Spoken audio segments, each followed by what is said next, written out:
Hello, everybody.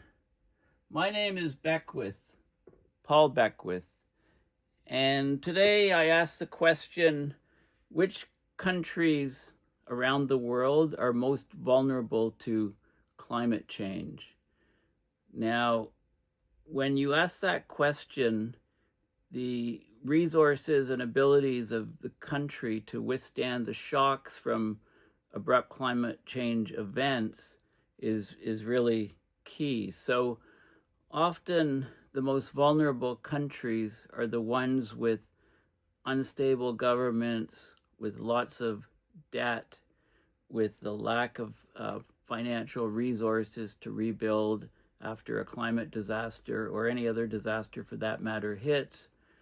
So it has there's a lot of factors involved here when we talk about the vulnerability. So specifically, I think that the best resource is something put out by the Columbia University Climate School in a few months ago, called the Climate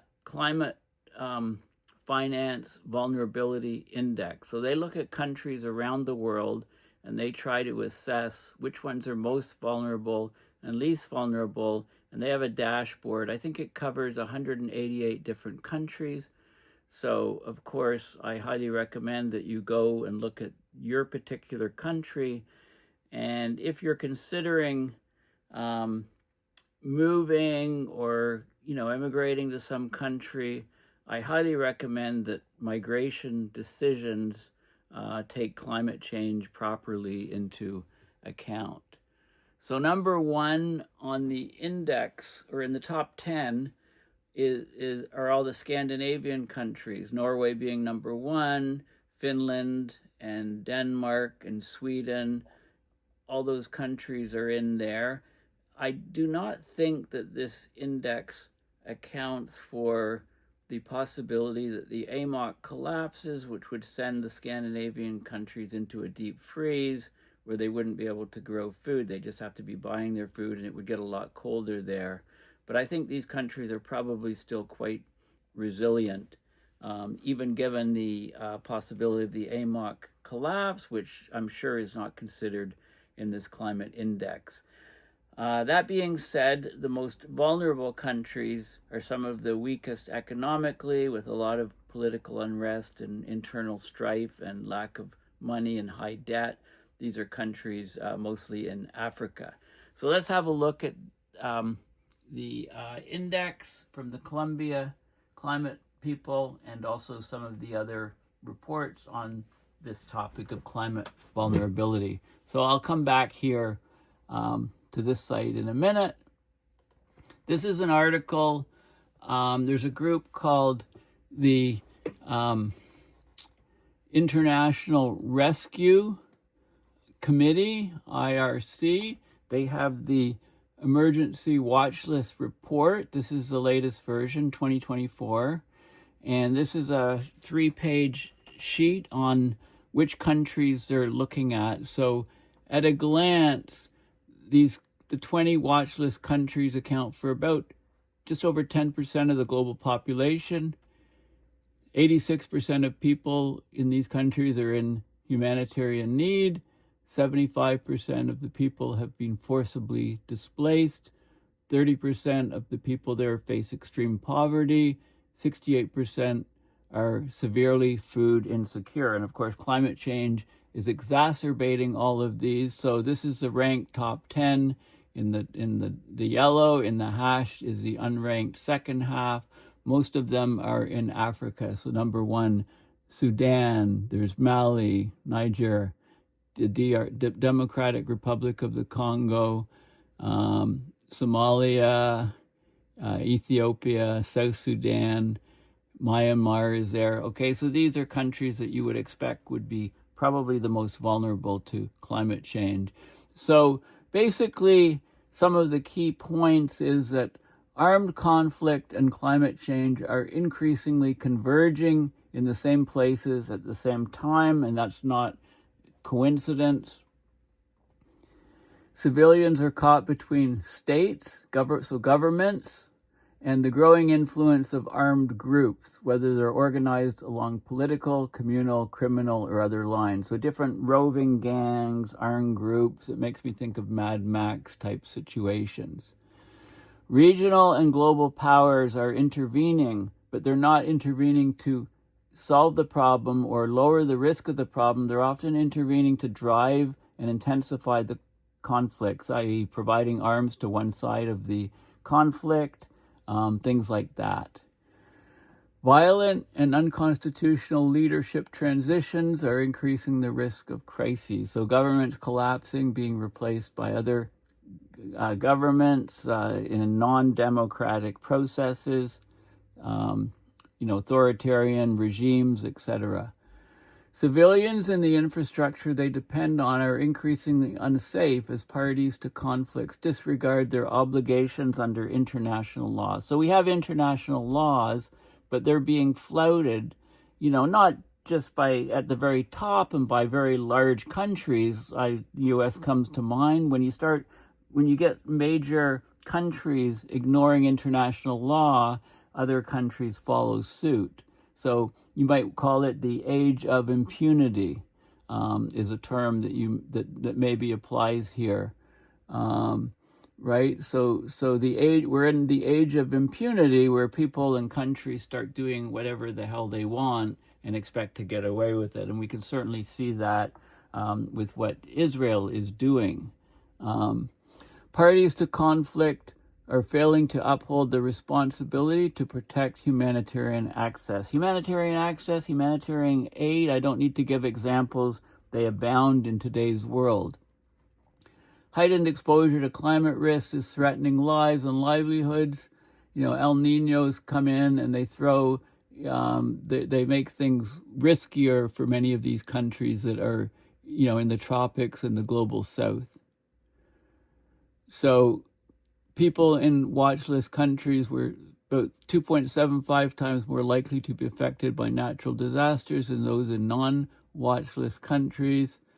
Communities in watchlist countries contribute the least to climate change, only 1.7% of global carbon emissions. So the people causing the problem are not the people that are hit the hardest, of course. The concept of global unfairness is very important. The global increase in public debt is preventing some governments from investing in the systems and services to prevent and address humanitarian crises. Okay, so debt distress, poverty, lack of financial means, and there's all these myths associated with things, and so we need to prioritize some action. We can save lives in fragile and conflict-affected states by investing in climate adaptation, resilience, and anticipating what's going to happen. Increase funding for climate adaptation, support action for climate vulnerable communities, make climate funding accessible and equitable. Okay, tackle extreme poverty. So these are things that you expect. Increase the World Bank's ability to work in complex emergencies. So we need global international mechanisms associated with the UN to address these problems. So we need to strengthen those, not weaken them. So the US, once again, I'll call out, is going in the opposite direction. Of course, gender equality, shared prosperity, support people that are forcibly displaced. More and more people are being forcibly displaced around the world. Many people from the U.S., I'll bring that up again. We need to follow humanitarian laws. We need to reinforce the UN, not weaken them, in order to address some of these problems.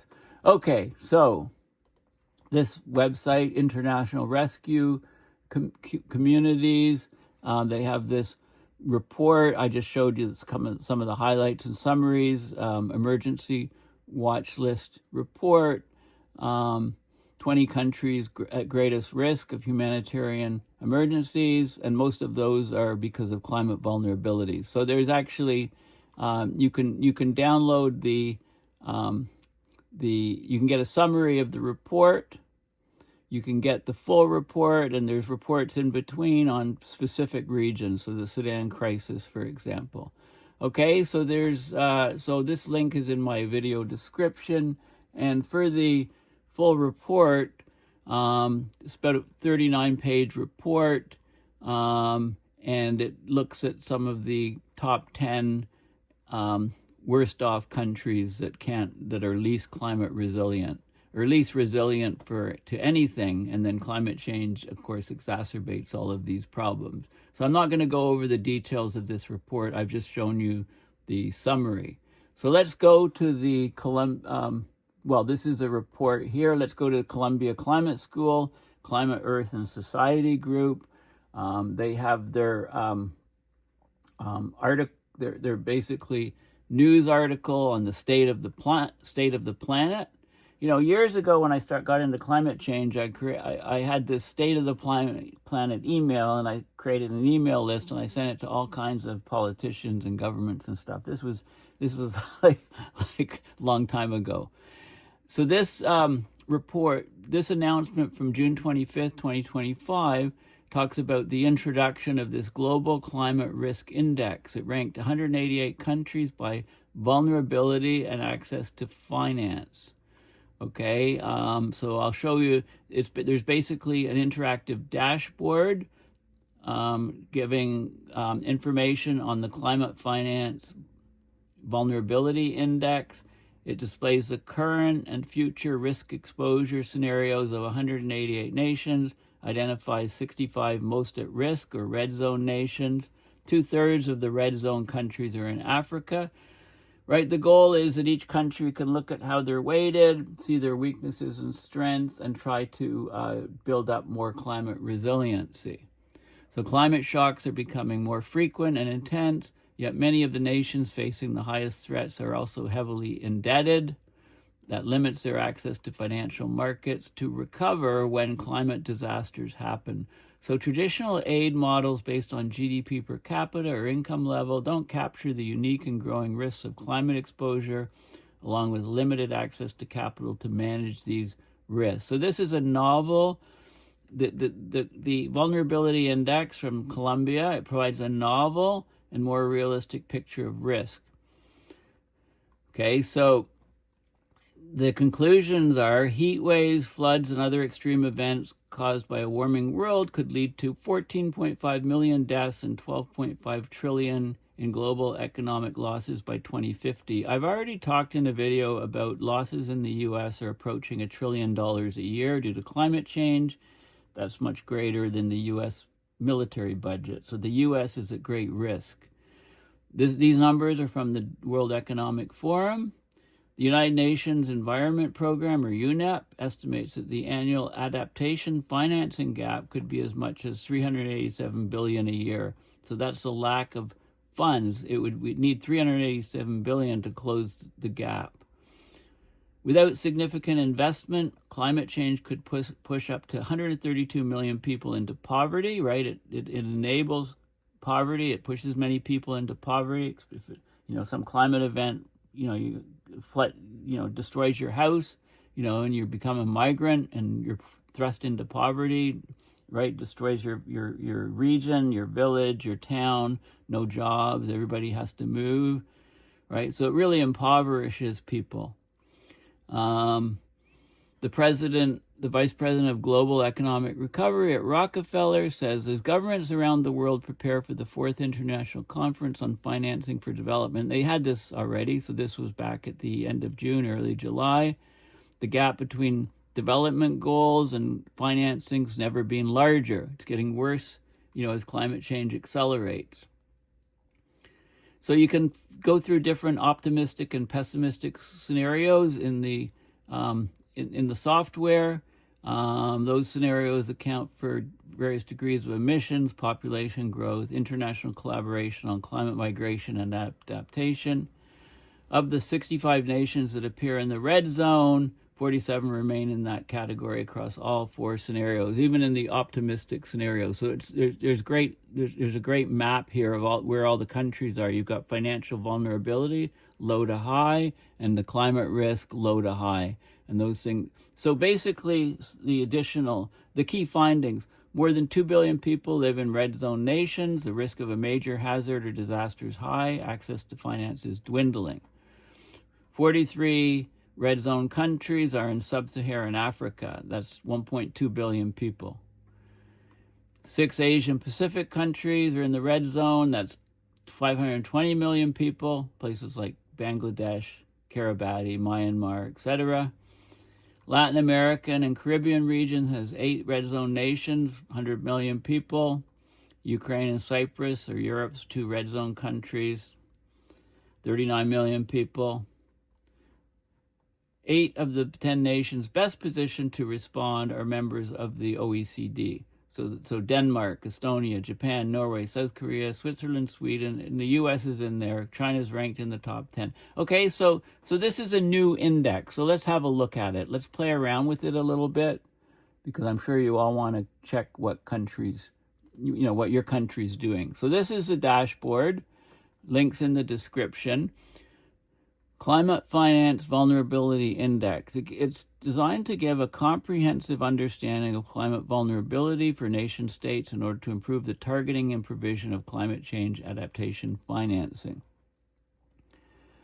Okay, so this is a great map. So you can sort of hover around and look. U.S. is 7th. That's too high, I think. I think it overestimates. It's too optimistic on the U.S. Canada is 25th. You can go to the Scandinavian countries. Norway's number 1. Norway's number 1. Sweden's number 9. Finland 16th. Denmark 4th, and so the Scandinavian, we're talking about Viking era 2.0, where the Vikings rule the world. They're most resilient to climate change. Again, if the AMOC fails, it'll make these areas tremendously cold. As long as they can get enough food, they'll do okay, though. And then the worst off countries are in Africa. So Sudan, so many African countries are ranked the lowest on the scale. Okay, so you can go around to each country. You can do a search here by country and find out where you are now. And then the hazard risk, this is the overall ranking by score. So worst off, Guinea, Bissau, Eritrea, Angola, and then the best off, you can scroll down and look at the best off: Norway, Republic of Korea, Switzerland, Denmark, Estonia. Okay, China's number 8, Canada's number 25. Right, so you can get the score. This is interesting, so you can scroll on here. So there's Norway down here. Financial vulnerability risk is very low. Climate risk is the best among all the countries, and then you have the countries. This is South Korea. Right, you can just scroll the mouse over and look at the very worst ones: Angola, Eritrea, Guinea, and so on. Okay, so the climate and then this is financial vulnerability. Venezuela is really high. Palestine here, not a country, but it's on here as a country. Well, the location, it is a country. Sudan, Malawi, and then the highest climate risk, Angola here. A lot of droughts and torrential rains leading to flooding, Benin, and so on. Tropical storms, equatorial countries, etc. So you can get a lot of information here. And I opened the, I looked at Norway in particular, and you can see how the ranking comes about. So this is in the large circle. That's where Norway is here on the hazard risk, right? Ranking first. So on climate risk, 0, financial vulnerability, 10.5. Okay, that's the 10.5 along this scale. And then you can see how those numbers arise from. So there's these triangles that are mapped out. So we've got debt sustainability, and financial sophistication, financial integration, how things have changed from 2010 to now. And each of these different vertices of the triangle are graphed out over time. So you can see how they're changing. And so And then this is an interesting, then you look at the climate risks, the hazards, data from Informed Risk 2025 and Informed Climate Change 2022. Okay, so you can go to those particular groups, reports, and see what's going on. Other ways of evaluating climate risk, just climate risk alone, as opposed to entire country vulnerability. So population below 5 meters, 7.2% of the population. That's below 5 meters, within 5 meters or below above sea level, right? These are the hazards and exposures. It's not just, most of them are climate, but there's some that aren't, like earthquakes here. The hazard, river flooding is pretty high. Anything above 7 is high risk. So river flooding in Norway is the highest climate hazard, followed by coastal flooding is the highest. Drought possibilities, epidemics are here. Current conflict intensity low, although this is higher because of what's going on with Russia. So it's higher in more recent years. The change in climate risk out to 2050 and to 2080, optimistic and pessimistic scenarios. So decreasing climate risk and the change. Okay, so better is down below. So, they're taking efforts to adapt and deal with climate change. 2080 projections. And then you have the current risk from hazard and exposure, coping capacity, vulnerability. And then this is divided, these vertices are divided separately. So coping capacity depends on, access to healthcare. Universal healthcare is great. There's almost no risk from that in Norway. I'm not sure what DRR is. Governance, communication within the country, right? Lack of fake news, physical infrastructure, how resilient that is. And then the vulnerability dimensions are higher, is greater vulnerability. So development, inequality, economic dependency, uprooted people. This one's the highest of all of them for Norway. It kind of sticks out like a sore thumb. Health conditions, children, that's not U.S., that's children under 5 years old, right? If you've got a lot of children under 5, you're more vulnerable. Recent shocks, food security, okay? So Norway does pretty amazing. This is a governance index, very good governance. The dimensions of the governance index, the effectiveness of the government, security threats, factionalized elites, political stability, rule of law, regulatory quality, control of corruption, voice and accountability. Okay, so all of these factors are rated, and then you've got the change over time of these parameters and the data, and then security threats, factionalized elites, how that changes. So all of these things play in to give their index. I mean, Norway's a great country. If you're thinking of, if you want to move to a country, that's, and you can get in. I visited Norway, great place. You just have to learn how to speak Norwegian. Lots of people speak English there. Most people speak English from what I could see when I was there. And then, of course, you can look at the worst country and compare, and everything's off the charts for all of these parameters. But it's interesting because they show you exactly how they come up with the index. So highly recommended. Go and play with this.